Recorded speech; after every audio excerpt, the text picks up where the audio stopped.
Agar servait Abraham et Sarah. Elle n'était pas encore numéro 1. J'aimerais dire un certain nombre de choses à ces personnes-là, moi y compris. Premièrement, les difficultés rencontrées dans la maison de Sarah ne sont pas toujours une indication que c'est le moment de quitter.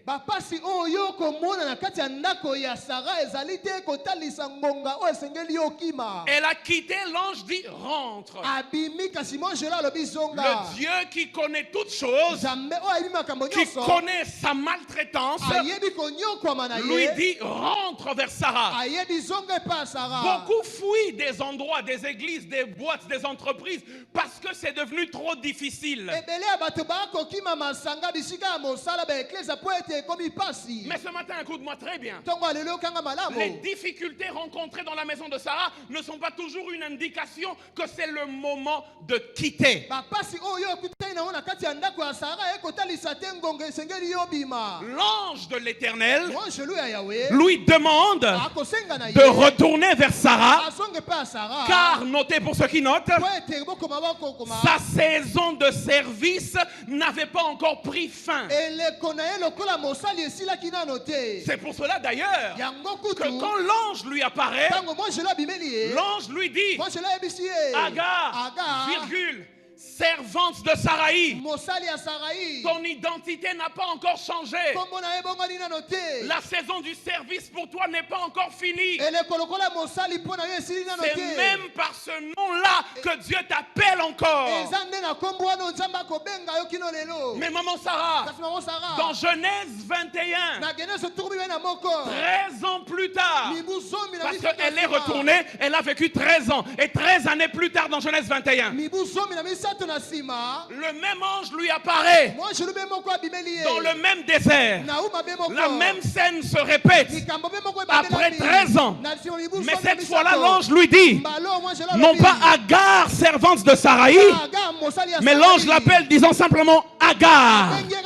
L'ange a enlevé la partie servante de Saraï parce que 13 ans plus tard, sa saison du service avait pris fin. Je suis venu dire à quelqu'un, fais attention à ne pas faire avorter avant le temps un processus dans lequel Dieu te voit encore. Je vais le répéter.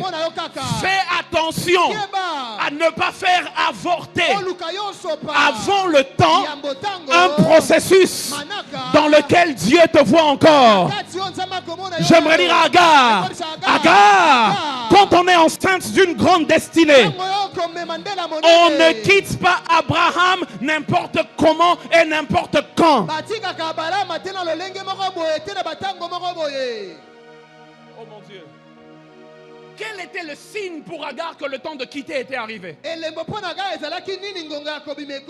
j'aimerais parler à une Agar. Parler à un Agar. Pourquoi Agar devait retourner vers Sarah? Ça c'est très important. Pour avoir la bénédiction d'Abraham sur son enfant. La première fois quand elle est partie, Dieu ne lui a pas dit de partir. D'ailleurs, Dieu lui a dit de retourner. Sarah, malgré la maltraitance, ne lui a pas dit de partir. Ni Abraham, le père de l'enfant, ne lui a dit de partir. Mais dans Genèse 21, papa Matthieu, Sarah lui dit de partir par Abraham. Dieu parle à Abraham pour dire, c'est ma volonté. Et Abraham se lève de bon matin, lui donne une gourde d'eau et lui dit pas. Là, elle a la bénédiction. Attention à quitter un endroit sans avoir la bénédiction de l'endroit. C'est pour cela que certains se retrouvent dans le flou. Parce qu'ils ont quitté mais n'ont pas été équipés. Quand tu veux quitter, rassure-toi que tu es équipé. Donne-moi un bon amen. Donne-moi un bon amen. Et dans Genèse 17, 18 à 20, Abraham dit à Dieu, quelque temps après l'épisode d'Agar avec l'ange dans Genèse 16, Abraham dit à Dieu qu'Ismaël, le fils d'Agar, vive devant ta face. Et Dieu lui répond, à l'égard d'Ismaël, je t'ai exaucé. J'aimerais dire à quelqu'un, ta destinée a besoin de la bénédiction du Père avant que tu ne quittes le Père. Je ne sais pas si je suis en train de parler à quelqu'un. Il dit, à l'égard d'Ismaël, je t'ai exaucé. Il vivra. Et Dieu dit, je le bénirai. Voilà. Je le rendrai fécond. Je le multiplierai à l'infini. Il engendrera 12 princes.